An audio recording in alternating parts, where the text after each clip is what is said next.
5 Awakening to Love. I'm your host, Tomás Garza, and I've got a very special show in store for you today, as always. But before I launch into the next lesson in the workbook for students, which, by the way, is a review lesson, I'll say some more about that in a moment. Before we do that, let me first of all extend my thanks to Deb Goldberg for joining me as a guest here on Enlightened World Network. Yesterday, Deb sat down with me on this live stream and talked with all of us about her experiences with A Course in Miracles. So that is yesterday's show with Deb Goldberg. You'll want to check that out if you missed that. It's a fantastic conversation. And if you're not familiar with Deb, tune in because she has been writing several books. She is a many times over author and has direct experience channeling from Jesus. And as you may know, that is how A Course in Miracles came to be, was a channeled message, series of messages over a course of quite some time from Jesus. And the Deb talks about her work, her experience with the course.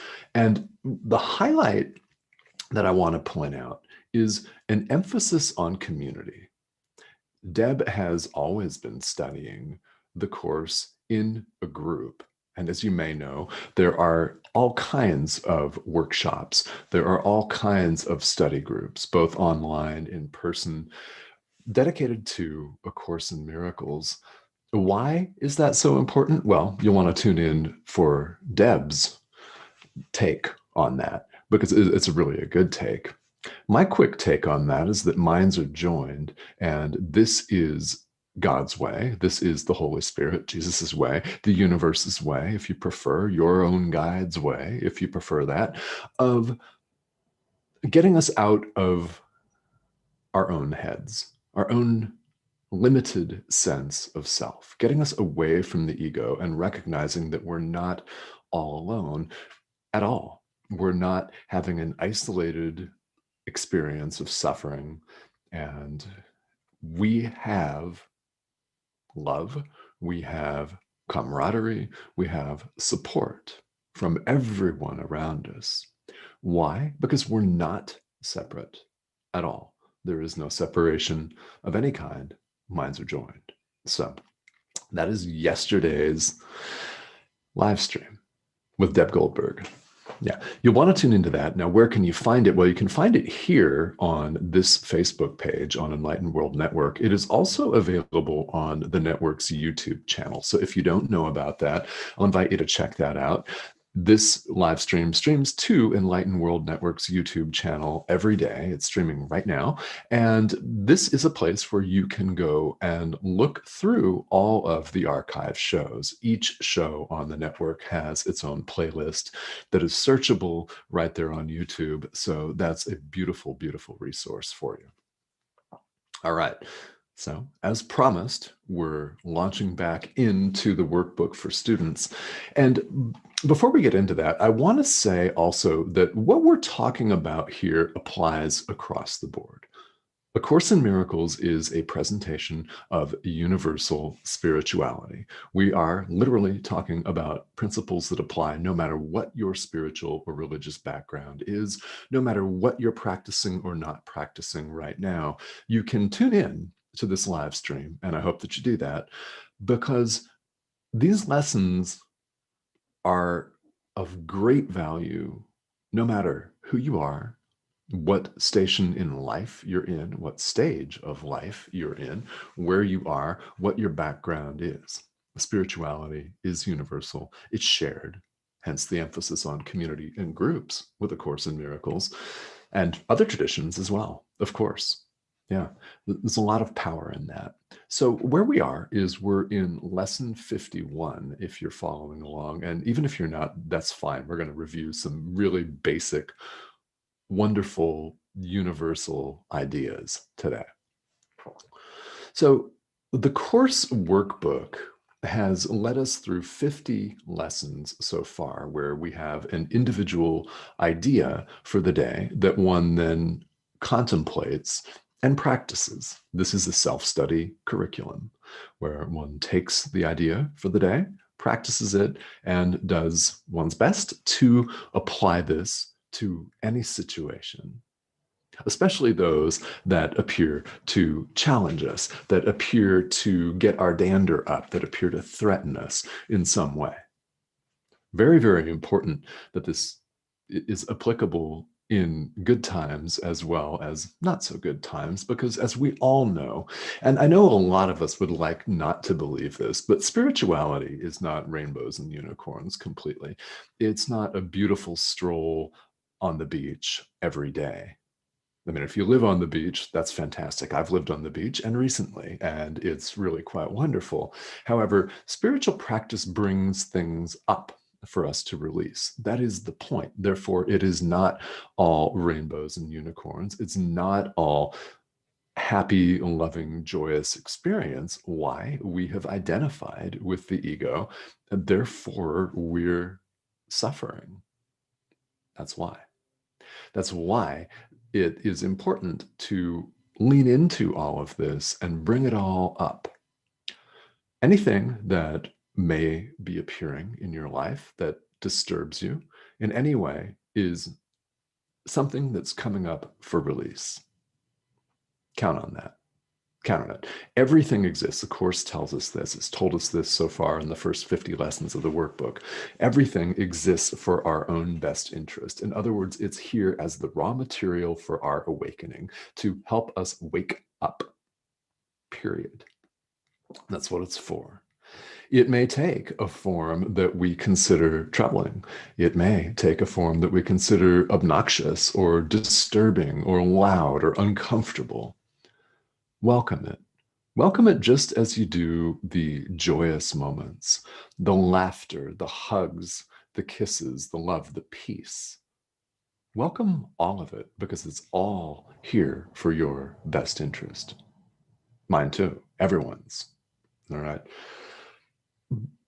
After every 50 lessons in the workbook has us practice a review session. So the review works like this. Lesson 51 contains the first 5 lessons that we covered earlier a couple of months ago here in the workbook when this live stream first started. It's a handy review, and what we do is we sit with each of the 5 ideas. It presents 5 ideas a day. And the commentary you'll find if you're reading along either in the actual paper book or online, that the commentary is shorter. And I'll be shorter in my description of these because we've devoted an entire day actually to each and every one of these already. So this is a review. Now there's an introduction to review 1, and I am going to just point out a couple of parts to this because they're deeply relevant here. The aim of the workbook, the aim of all spirituality is for us to find, and there's really nothing to find because it is who we are, but to uncover, to get into the experience of peace, the peace of God, our true nature, our birthright, who we really and truly are. It's for us to access that and extend it and live it. So when we're in that state of peace, it's a beautiful thing. You may have had glimpses of this. You may have had prolonged experiences of this in your lifetime, and it is entirely possible that you've not really experienced this at all. Wherever you are, you're meant to be here watching this right now. So it doesn't matter what experience you may or may not have had in the past, because each of us is capable of making the decision for love, for God, right now. We're capable of choosing love instead of fear right now. That's all we've got. Now, the goal of these exercises is to have us experience this peace on a constant and consistent basis rather than just sporadically. Now, if sporadically is where you start, that's where I started. It's perfectly fine to start with every now and then. One experience of true peace will change your life completely, and you will have more. Why? Because you're guaranteed to seek them after that. And if you don't believe it, well, nothing exists until you experience it. So once you experience it, Yeah, most definitely. We are tempted in the world to wall ourselves off, aren't we? I mean, that's what the ego is a walled off false identity that we define and we defend. I mean, we're constantly in the world defining and defending personal territory. So when we practice spirituality, that's a habitual tendency. We tend to apply that to spiritual practice as well.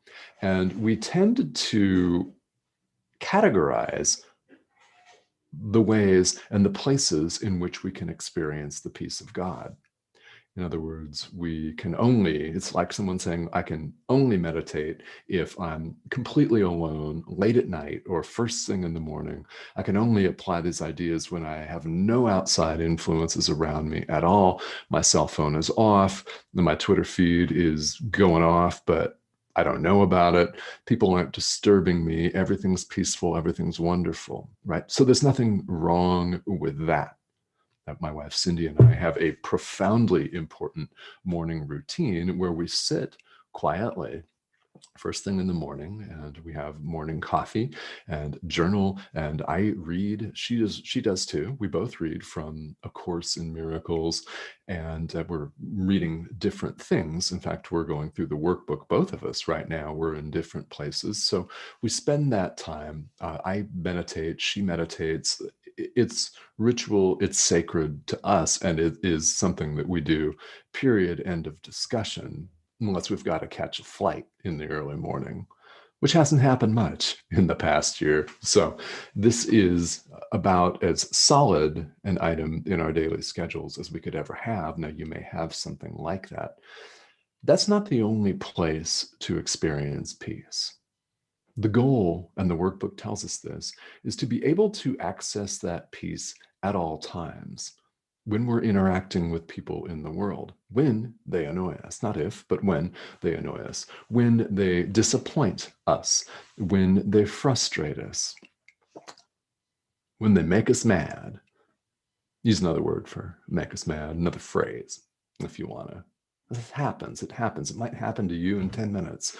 Somebody might get the best of you, and you might experience a surge of anger, a fit of rage, maybe even. Can you bring your peace to that environment?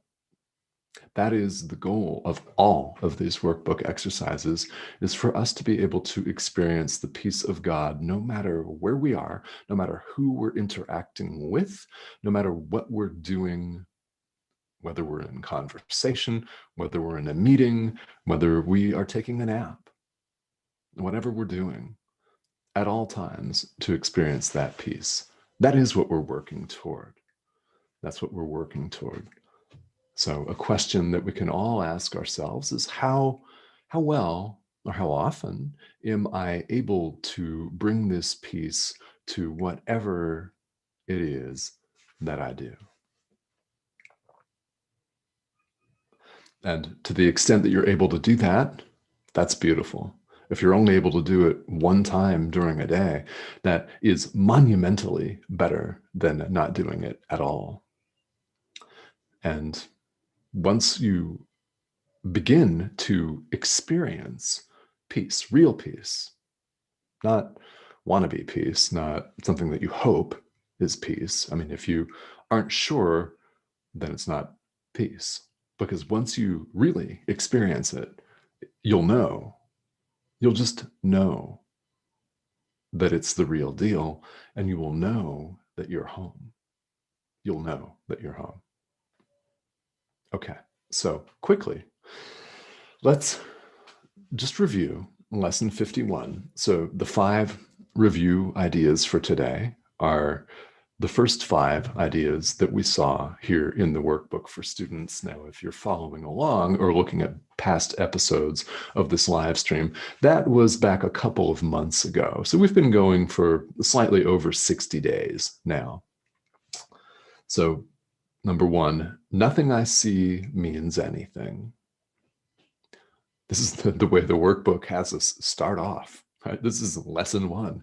Nothing I see means anything. This computer screen does not mean anything. This nose does not mean anything. This shirt does not mean anything. Those masks do not mean anything. The light switches do not mean anything. Right? Nothing I see means anything.